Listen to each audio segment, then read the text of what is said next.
hay unas 15 universidades, una ciudad universitaria, de las más universitarias de Colombia. Entonces, la gente estaba enfocada en ser profesional.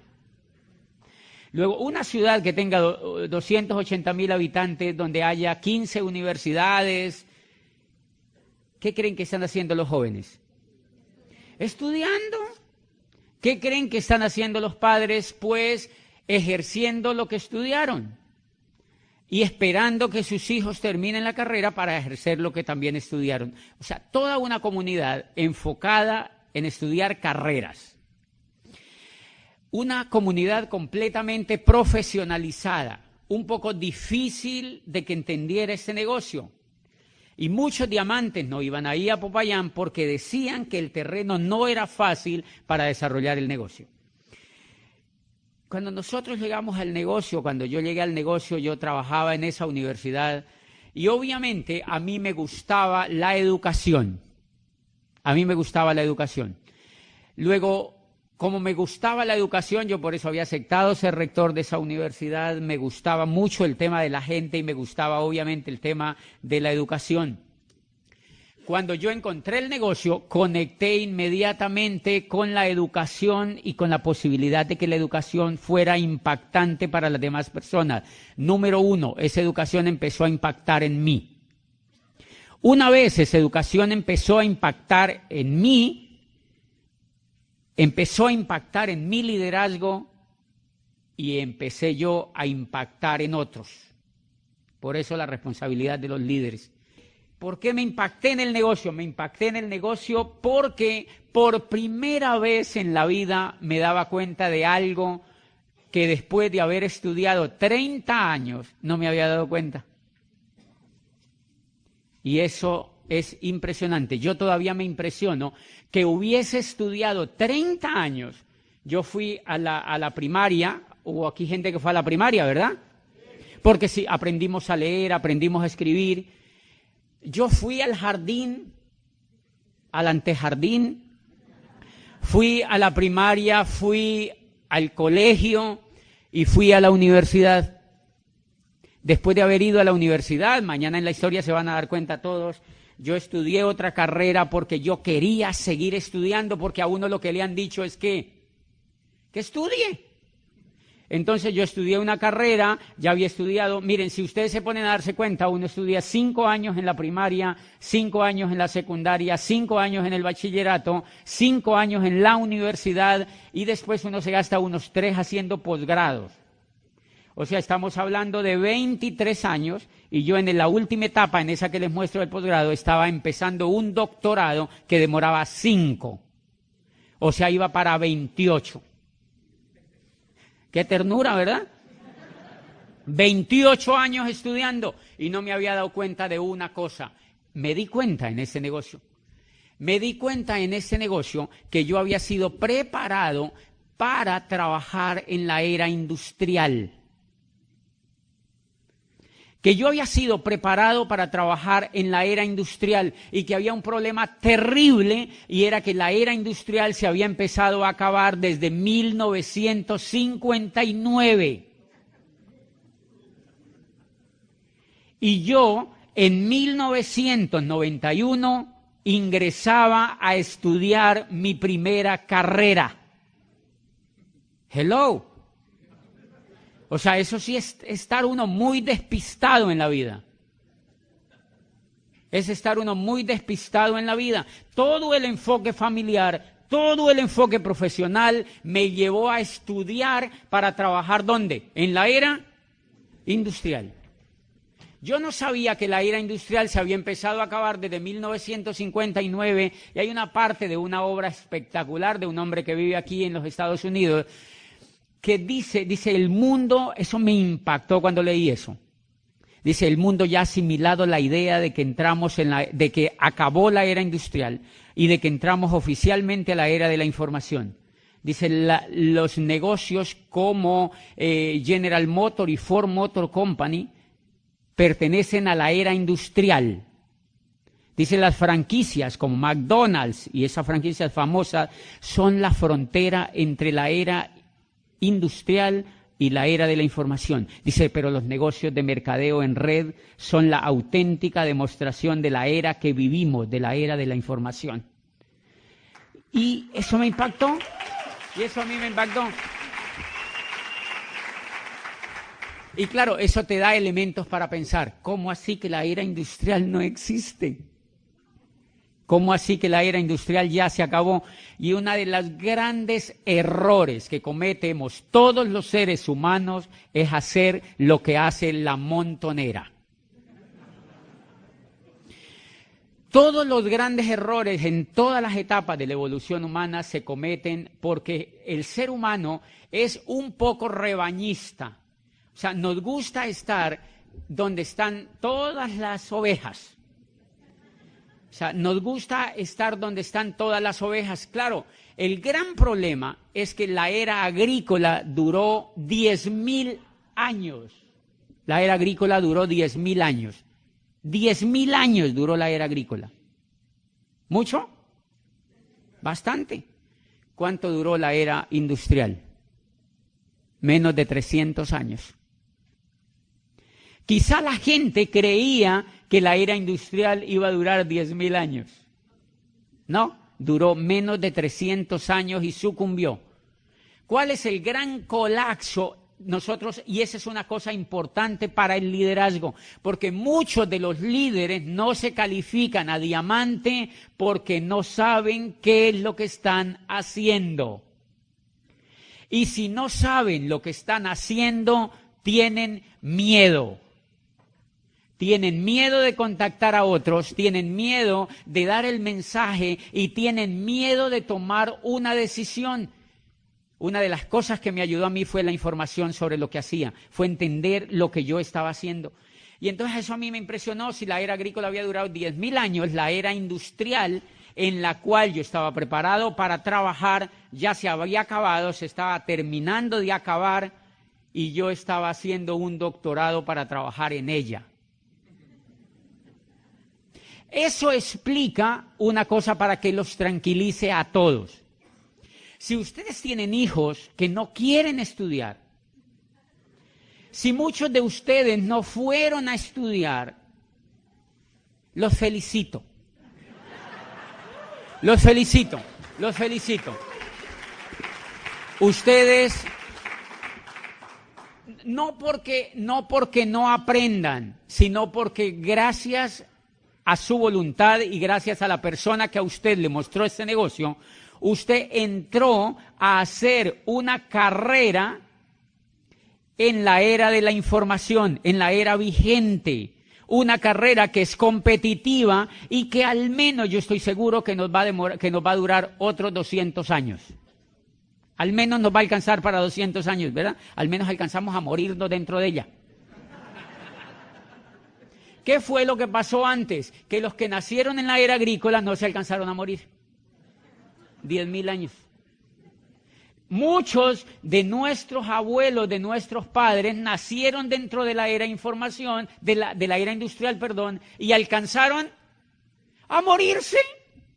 ¿Qué era lo importante en la era industrial? Jubilarse. La gente entraba a una gran empresa, ¿a qué? A jubilarse. Ellos se sentían jubilados desde que entraban. Uno se moría en vida desde que entraba a la empresa. Porque porque cuando la era industrial estaba en su furor, ¿qué era lo que mantenía a la gente con ganas de estar allá? Que se podían jubilar. Que había estabilidad, ¿se acuerdan? Que había estabilidad, que habían buenas prestaciones sociales, que la gente tenía cierta dignidad. Y entonces los hijos podían ir a buenos colegios y ellos podían tener buenas casas y buenos carros. Y por eso ustedes recuerdan que muchos de nuestros padres que trabajaron en empresas de la era industrial, de aquella era que se acabó, muchos de esa gente amaba a esas empresas. Entonces ellos tenían el botón de la empresa, en la casa había la toalla de la empresa, ¿se acuerdan? Goodyear en la toalla, ¿verdad? General Motors en la toalla. La gente tenía el vaso de tomar el café, el chocolate de la empresa marcado, ¿se acuerdan? La gente tenía hasta medias con la marca de la empresa, calzoncillos con la marca de la empresa. O sea, tenían identidad con la empresa porque la empresa les permitía. Tenían la bacenilla de la empresa, tenían montones de elementos que les permitía a la gente sentirse orgullosa de lo que hacían. Pregunta: ¿es posible hoy esperar jubilarse en una empresa? No, y mire que responden en coro. No, radicalmente no. ¿Por qué? Porque la era industrial ya se acabó. Si ustedes quieren que les cuente una cosa, mire a dónde llevan la masa del pueblo desinformado. Si usted escucha hablar a cualquier político en los Estados Unidos o en cualquier parte del mundo, le van a decir a la masa desinformada que el empleo se está recuperando. ¡Qué lindos! Porque la masa de allá afuera lo único que hace es ver televisión. Y ellos necesitan mantener a esa gente un poquitico contenta, con un poquitico de esperanza, porque qué tal que les digan: no, esto se acabó. Esto se fregó del todo y ustedes tienen que ponerse las pilas. No les van a decir eso.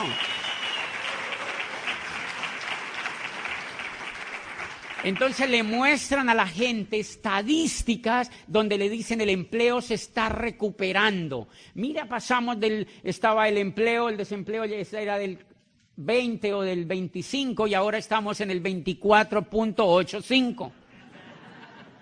Dice, hemos bajado medio punto y esto va bien, se va recuperando. Toda la teoría, todo lo que sale en este momento de gente seria que analiza el cambio de era, dicen el empleo es un asunto del pasado. El empleo es un asunto del pasado porque el empleo fue la evolución de la esclavitud. El empleo fue el estadio donde llegó la esclavitud una vez y acabó en la era agrícola. Entonces apareció el empleo. El empleo, ¿han visto cómo se le parece a la esclavitud? Es increíblemente parecida. El jefe es el dueño del tiempo tuyo. Y hace 5 años del mío. Imagínate.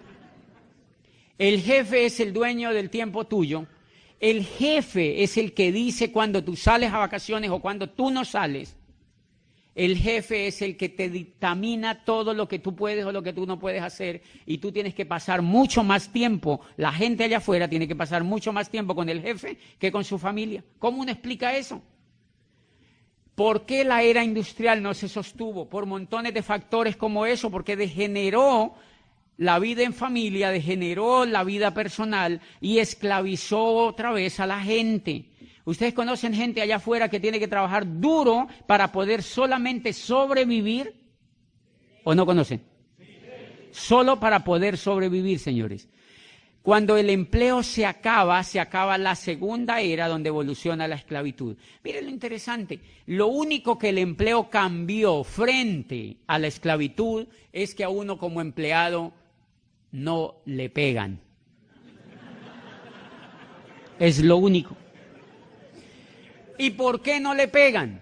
¿Por qué no le pegan? Porque cuando los grandes empresarios que hubo en Inglaterra, en toda la Inglaterra que se desarrolló después de la máquina de vapor de Watson y cuando iniciaron las grandes empresas, a la gente le pegaban y le pagaban tan poquito, pero tan poquito, que la gente se moría de hambre en las calles de Roma, en las calles de Londres, de Florencia y de Milán. Se morían de hambre comidos por las ratas. Y los trabajadores se rebelaron y quemaron las fábricas. El ser humano, cuando le tocan una parte que es la dignidad, pero hay algunos grupos humanos que cuando le tocan la dignidad, a esa gente le habían tocado la dignidad en lo más profundo, porque había muchos compañeros que perdían la vida, se rebelaron y apareció la primera gran revolución del trabajo y quemaron las fábricas completamente, las arruinaron. Y entonces el Estado incipiente les dijo, ok, vamos a legislar. Eso hay que controlarlo. Señores empresarios, ustedes pueden contratar a la gente, pero hay unas leyes que los van a controlar. Mínimo les tienen que pagar el salario mínimo. Número 1. Por eso existe el salario mínimo, si no nos pagaban lo que les diera la gana. Si no, la gente diría, no, harta gracia que le dé la comida, ridículo. ¿Sí me entiende? O sea, la gente, la ley le dijo, mínimo le tienen que pagar el salario mínimo. Número 2, no les pueden pegar. Porque si les pegan, incurren en la violación de la ley penal. Por eso es que a uno no le pegan. No le pegan físicamente, pero le pegan psicológicamente a la gente. María, si tú no rindes, hay 50,000 personas de México que quieren pasar la frontera.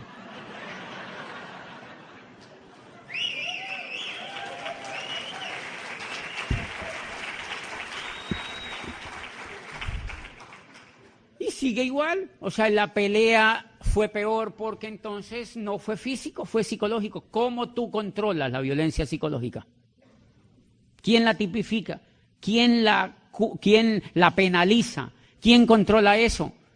Señores, y entonces la gente empezó un juego impresionante. Si ustedes en esta convención líderes toman conciencia un poquitito más del tema que nosotros hacemos, ustedes se levantan de esa silla y se van a diamante. Porque si no se han levantado de esa silla para irse a diamante, es porque todavía no son conscientes de la gravedad que es si uno no se hace diamante en este negocio.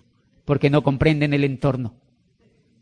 Porque quizá creen que es un jueguito. Ay, sí, me metí ahí en un negocio de productos, ahí dándole a ver qué pasa. No funciona. No funciona, no funciona. Es impresionante, impresionante lo que está pasando en el mundo laboral. Yo voy mucho a Chile, el año pasado fui unas 5 veces a Chile y di una conferencia en una universidad prestigiosa allí de Santiago a estudiantes de la Facultad de Economía con sus profesores, hablando de esta crisis, de la crisis que el mundo de Occidente va a vivir por el acabose de la era industrial. Y yo les decía, y miren, ¿cuántos estudiantes aquí en Santiago de Chile están estudiando para trabajar en la era industrial? ¡Qué catástrofe! Por eso esos muchachos salen de la universidad con un título y van donde el papá y le dicen, papá, no hay nada. ¿Qué va a haber? Y el papá está más despistado que el hijo. Porque ninguno de los dos sabe qué fue lo que pasó, Y hay una cosa elemental que me impresionaba y que me daba cuenta que pasaba ahí en ese mercado de Chile. Y mire lo increíble. En Chile, el gobierno aprobó una ley democrática que permite contratar a la gente con 0 prestaciones sociales. Con 0 prestaciones sociales. Ese es el futuro que les espera a la gente que no se educa como empresario y a la gente que está esperando que la contraten y que la sigan explotando las empresas. Esas personas van a salir educadas a un mundo donde van a tener una calidad de vida increíblemente mala. En Colombia están contratando muchachos muy jóvenes, brillantes de prestigiosas universidades por $500. $500. Y cuando eso le dicen al muchacho que es para que coja experiencia. Y cuando ya tienen unos 10 años, entonces ellos dicen, oh, si ya no corre igual, ya no es lo mismo, ya se está poniendo como canción, reemplacémoslo por 2 de 20. Reemplacémoslo por 2, cuando ya la persona está cumpliendo 40 años, entonces lo reemplazan por 2 de 20. Y la persona sale allá desinformada, desmotivada, completamente desahuciada por el mundo laboral, a echarle la culpa al gobierno, a echarle la culpa a los demás. y a quejarse, y a quejarse, y a quejarse, y a quejarse. Carencia de información. Mire, en todo lo que nos ha metido el mundo laboral, la era industrial nos metió en un jueguito increíblemente espectacular. La era industrial nos metió en este jueguito y es que nosotros, fíjense, por eso les digo que no, mire, la gente en general hace este juego allá afuera. La gente va y estudia. Normalmente el papá paga el estudio. ¿De quién es el colegio donde el muchacho estudia? ¿De un rico o de un pobre? Normalmente de un rico. Casi los pobres no tienen colegio, mire qué cosa tan rara. De verdad, es bien raro, pero ese colegio es de un rico. ¿Quién trabaja para pagar ese colegio? El papá trabaja en un puesto, hace lo que haya que hacer para pagar ese colegio. Okay. El muchacho estudia y cuando se va para la universidad, normalmente el muchacho saca un crédito. Aquí también se da igual, le dan un crédito para que estudien y el muchacho se va con un crédito a la universidad. Cuando ese muchacho sale de la universidad, sale con la primera cruz. Una deuda. Sale lo han educado para que se endeude. Y él ya sale con la primera gran deuda. O sale el muchacho o sale el papá. Pero nadie se vuela de esa deuda. ¿Ok? El muchacho va a una empresa y imagínense solamente con ustedes, no lo tomen solo por la universidad, porque a partir de aquí es el jueguito igual para todos. Sea que haya ido a la universidad o sea que no, el jueguito es igual porque lo diseñaron democrático, o sea, para que todo el mundo caiga ahí en ese jueguito. ¿En qué consiste? El muchacho va allá a la empresa y lo contratan. ¿El dueño de la empresa es un rico o un pobre? Normalmente es un rico o es alguien que tiene más ingresos que el que quiere trabajar, porque si no tuviera más ingresos que el que quiere trabajar, pues el otro no iría a trabajar allá. O sea, uno va a trabajar, adivine por qué. Porque ama el trabajo. Porque lo ama. Yo les propongo, si ustedes les dicen mañana que a partir de mañana así vayan a trabajar, les van a suspender el pago por un año, ¿ustedes seguirían yendo así felices? ¡Oh, yo trabajo en AT&T! Así, ¿no? ¿Irían? Uno va a trabajar porque tiene que vivir. Lo que pasa es que la gente, a uno lo educa para que yo amo el trabajo. O sea, sí, hay gente que le gusta lo que hace y no todo el mundo lo hace por dinero, pero la gran mayoría de gente le tiene que ir a trabajar porque no tiene dinero. Y entonces miren lo que pasa, el muchacho va a una universidad, sale con una deuda y va y se emplea a una empresa, la empresa del rico, y el rico se asegura que le pague lo suficientemente poco para que él nunca se vuelva rico. Y el muchacho no sabe cómo es el juego de la economía. Entonces el muchacho se va para la casa y cuando llega a la casa, como él ya tiene sueldo, él dice, estoy como aburrido aquí en la casa. Entonces él va a un centro comercial y en el centro comercial lo primero que ve es un plasma. Y él dice, no, pues yo no lo voy a comprar a contado, yo lo voy a comprar a crédito. ¿Quién le vende el plasma? Un rico. Y entonces él se sienta cada que sale del trabajo, ya ahora va a trabajar todo el día y se sienta a ver el plasma. Y en el plasma le dicen todo lo que tiene que hacer y comprar. ¿Qué hace el muchacho? Va y compra lo que le dicen en el plasma. ¿Dónde va a comprar? Al almacén de un rico. Y él no se da cuenta, él va y compra al almacén de un rico y normalmente cuando él compra, él se da cuenta de un detalle, no le alcanza la plata. Yo les quiero hacer una pregunta. ¿Alguien ya se dio cuenta de ese detalle?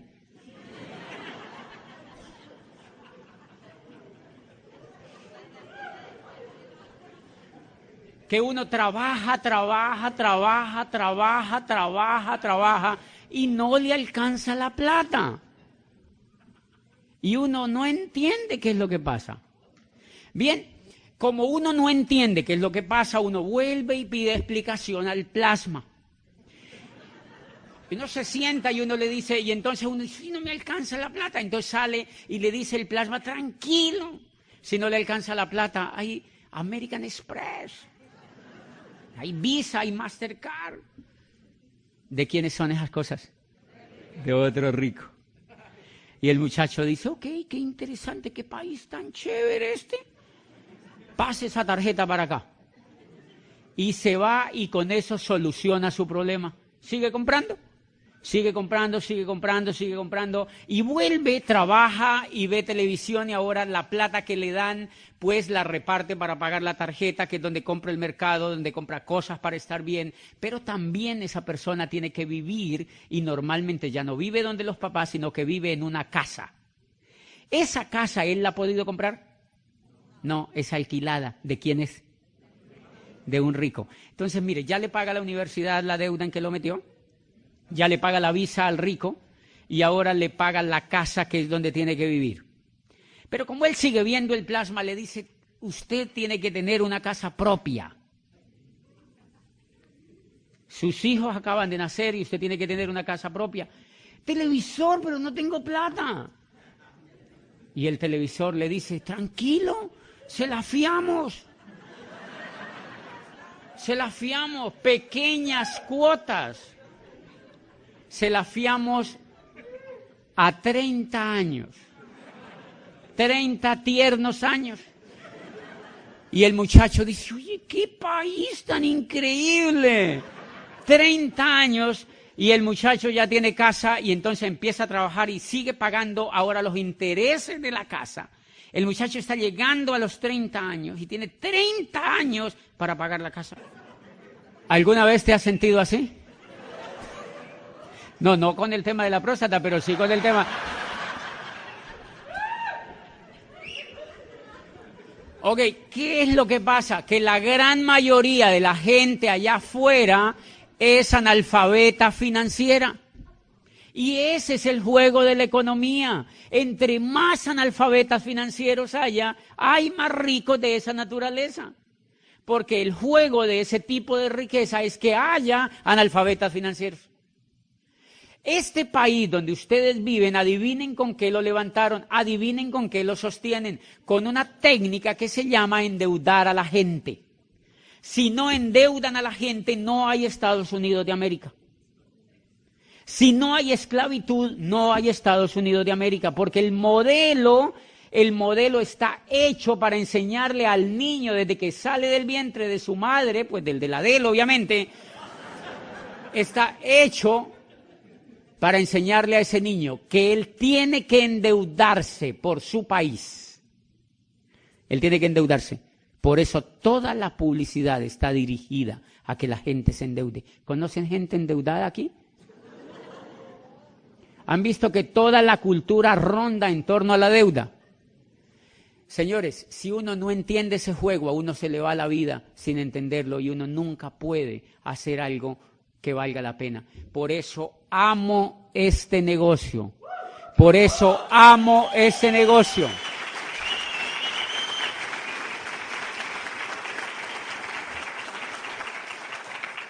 Por eso amo este negocio, porque cuando Riz DeVos y Jay Van Andel lo crearon.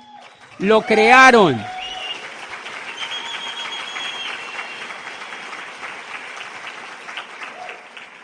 crearon para que tú y yo fuéramos libres.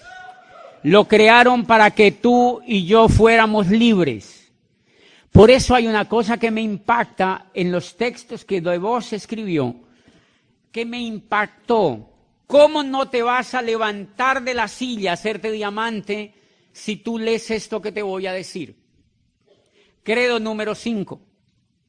Dice, creemos que el trabajo es bueno solamente si lleva al trabajador hacia la libertad, la recompensa o la esperanza.